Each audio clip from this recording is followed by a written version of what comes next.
Hi guys, we're experimenting with this really good filter right now. Does it just give you eyeliner? Wait, do you?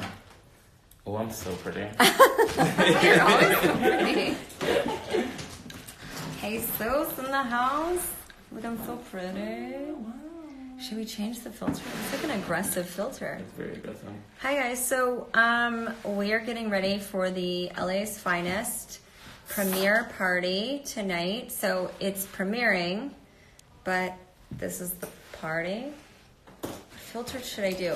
Does anybody out there know the filter that like turns you into a boy? My niece said that it was on here. I need to know. I need to know. I need to know all about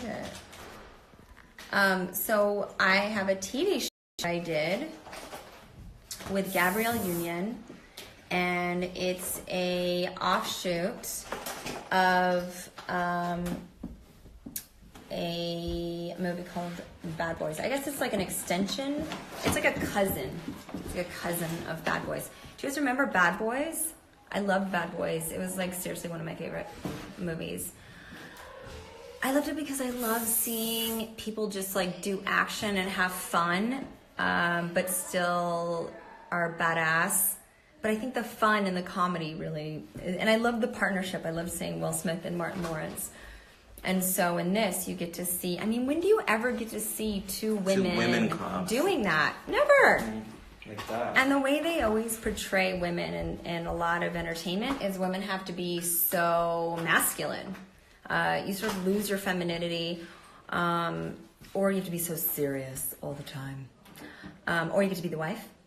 And in this, we're not being saved by men. We're actually just doing the things.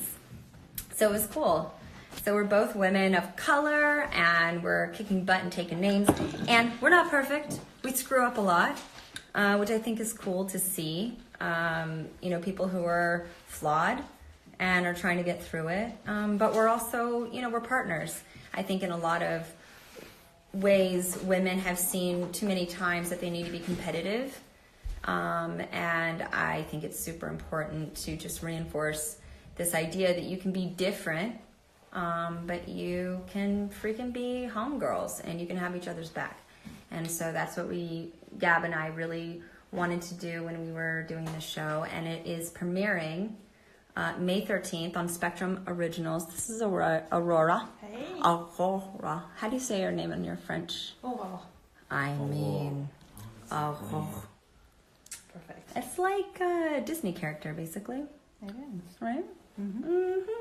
So she did all of my looks on the show. We spent many hours together. Lots of fun. Morning and night. Very early morning. Very early mornings. And very late nights. And long, long days on the show. But she always gave my face so much hydration and love. And I don't think I ever looked better. And I'm just really appreciative of you. Aww. It takes a true artist, let me tell you. And so here we are getting ready for the premiere party tonight.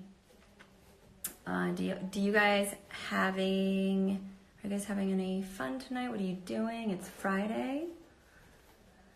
Someone's asking if you're tatted. She is tatted. Oh, yeah. Oh, yes, she is. Because she's a hipster. She's an artsy hipster. She paints as well, in case you're wondering. There's so many plot twists in the show. One thing you guys can look forward to, this is sort of a spoiler alert, but my brother, he used to be an actor, but he stopped being an actor about a while ago. And he works in telecom. I'm probably going to get his job wrong, but I believe he oversees the construction of cell phone towers for companies that look like trees. Sounds about right. He has a regular job. Well, not a regular job, but, like a job. And I had this character that was like my brother in the show, and I was like, Josh, I know you're not an actor anymore, But there is someone who's playing my brother, and it's a couple of lines. One time, I mean, we didn't know how the rest of the show was going, so, right, Aurora? No, it was it just was- like we it was still just like don't one know. thing. And all of a sudden, my brother got the role, and it's like I said no favoritism, no nothing. Like he's not even an actor. Like he doesn't even care. And so he went in and auditioned, and they were like, "It's weird. Your brother was just really good." And so my brother plays my brother, and the last time he played my brother was in Dark Angel. So this is like 20 years later. He plays my brother again awesome. in TV. It's so cool. And it was so fun. And I got to like see my nephew because he brought my nephew to set. Did he bring Brooklyn? I only remember. Yeah, he brought Brooklyn too that one day. And so like, it's so weird. Like, you know, I have another job as well. And I sort of stepped my toe back into acting again with this TV show, and it was cool because I got to be an executive producer and be part of like, you know, developing the character and the story and all of that, which is really nice because so often when you're an actor, I'm talking like this because Aurora doesn't want you to know who Very I am. appreciative. Sorry, guys. I'm in my mouth very much so. And so, so very little of what ends up in the final cut is, you know, you just have so little to do with it. And what's nice about being an executive producer is you at least have a seat at the table on the final product and in the development of the character. Do you want to explain to them what you're doing up there? Oh, I am filling in. So you see my the white hair. Do you see this part here? scalp? She didn't be over photographed there? a lot, so we're gonna So do it. there's this miracle. By the way, I bought this. I Yeah? discovered this, and I bought this, and I have my own. Mm-hmm. It's Wow color. And I don't know if you guys know about having a white scalp, but whenever you're like, what is that line? If you have like a strong part, a Hollywood trick is they fill it in. And back in the day, they used to fill it in, or they used to fill mine in, with eyeshadow. But Eyeshadow. now Still there's do an that now. actual product for dummies like me because eyeshadow is too complicated and I can never find the color, and I was always like, what? And it comes in like 3 different colors, and now I even use this, That's great. and it's great. See, it just kind of like dulls down. Thing, and then it makes your part more noticeable. You can fill in like little bald spots that you have. Some we all have them. I have one right here, even though I have other things. Yeah, I mean, it's like, you know, if you have like a little calic or something. I certainly lost like all my hair right here after I had my kids. And so when I put my hair up in a ponytail, it's very like, I get these like wispies. So I'll fill it in on the side too. So it's a little trick, guys. Now you know. Now you know. Another trick is we like to use powder just where we need it. So we try not to put too much powder all over the face. Like, do you remember the compact? I don't know if you guys do that, but like the compact Nice. powder, and you just like cover your whole face. You know what happens? You look older. And it's just not cute. And you lose all the dimension of your face. So like the trick now these days is you get your powder and you just put it in the areas that you want, and then you still have a little bit of a glow and a shine from everywhere else. Someone is asking any advice for an aspiring film writer and director. Yes, I have advice. Do it and upload it to YouTube. And what's so great about social media, even Facebook, YouTube, anywhere you can, is that you can create, you can make stories, you can direct, you can write, you can act in them, and you can put them up and you can see what people think. And it's so cool. It's like the best lesson, or for me, I've always learned by just doing stuff. And I think that's like the best way to do it. You get more comfortable. You see what kind of works, what doesn't.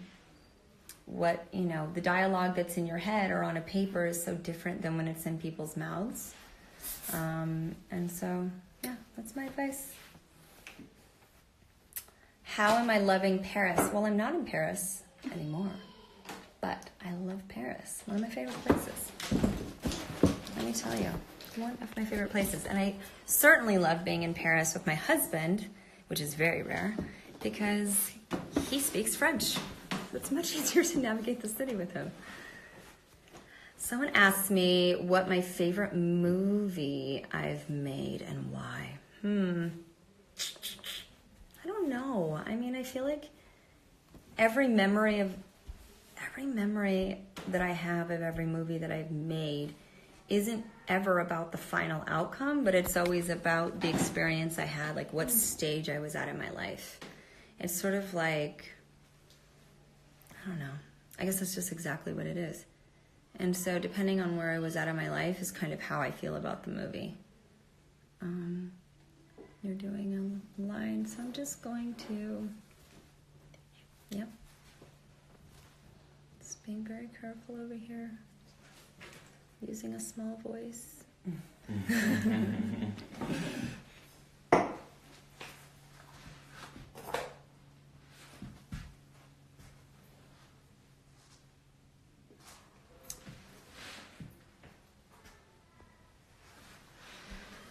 What's my favorite? I already answered that one. So I like them all for different reasons. But then the outcome of the movie, the way that it affects people, which is really why you do them, right? To entertain people. I have to say, of all the movies that I've done, Honey has been the most touching experience. Just the people that love it and talk to me about it. I mean, I was in South Africa, I was in Senegal and Ghana, and people knew what Honey was and they loved it. And then I can travel in like Minnesota and like people there liked it. And so many people have told me that they became dancers or they started dancing because after they watched it. So I think that's like amazing. Yeah, that's a movie that just sort of like the gift that keeps on giving. Let's sip. I really gotta be going soon. I hope nobody at the premiere party is watching this. I'm a little late. Any other questions, guys? Because I'm gonna have to sign off soon because I have to go get dressed and I have to leave. Any questions y'all got? Help me. Uh-oh. Help me to put real life just like a movie.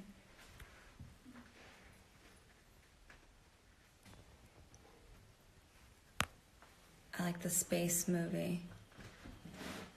Oh, Fantastic Four. Fantastic. It was a space movie. That was fun.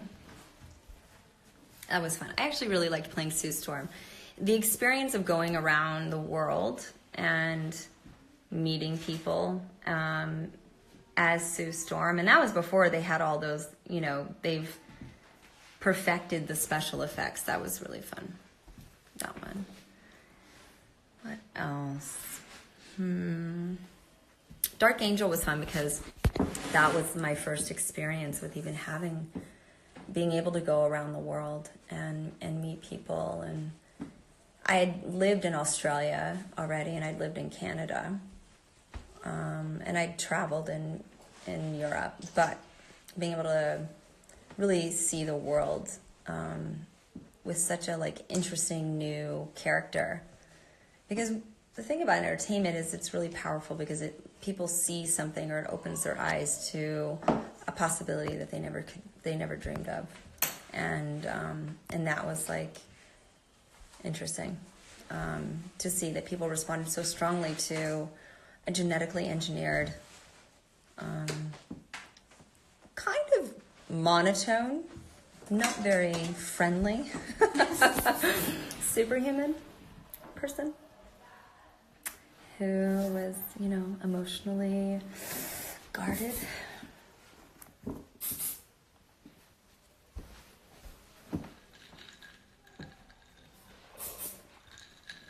Are you guys looking forward to Mother's Day? Are you hooking up your favorite mama in your life? Or mamas? Hopefully you have a few. I made these baskets for the mamas in my life. And then tomorrow we're going to chill out. It's going to be very good. A little pampering. I love a pamper moment. She's like, I'm ready. Hi, babe. What kind of wear? Cover this? Cover that shirt? Your buddy Kenza? No. Yeah, no, I'm into it. No, you're not. I am. I just feel like you need to wear a jean. Is that like a...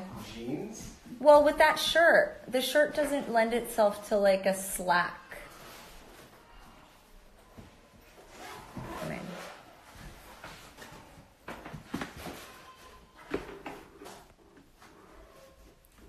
What does double Venus mean? Oh, happy Mother's Day to you too, Brittany. Thank you. Hi from Cape Town, South Africa. I need to go to Cape Town. I've never been there. I haven't been to Machu Picchu before. Where am I going? I am going to the premiere party for this TV show that I did called LA's Finest. You can follow us at LA's Finest on Instagram to see what we're up to, see behind the scenes. I was one of the executive producers. It was me and Gabrielle Union, and I had incredible partners, Brandon Margolis and Brandon Saunier. Brandon Margolis, Brandon Saunier, big shout out. They created the show. They are dads, and they said that they created the show for their daughters. They wanted their daughters to see women like us out in the world, and so that's so sweet and beautiful. And then Anton Cropper, incredible. To Poor Connection. Anton Cropper, he is an awesome producer and creative director, and he helped set the tone for the show and was just a great creative to help us bring it all together, and he directed many episodes. And Pam, I don't think Pam's on Instagram, but Pam's an incredible producer, writer, and a lot of our writers' room, it was women, and she really like mentors so many women, and she's just a badass. So those were the folks that we partnered with to bring the show to life. And it's on Spectrum. We are launching a network called Spectrum Originals. So the show is available exclusively for Spectrum members for about 9 months, I believe. So there you go, maybe longer. So you can see the show. We are launching. We are premiering in 2 days. And that is that. So I have to go because I'm late now. I have to put on my dress. Okay, I gotta go, guys. Thank you for watching this live, and tune in to LA's Finest. Look us up, LA's Finest. There's a TV guide, I believe, article that just came out. Mm-hmm. So check it out. LA's Finest. All right. See ya. Happy Mother's Day. Woo.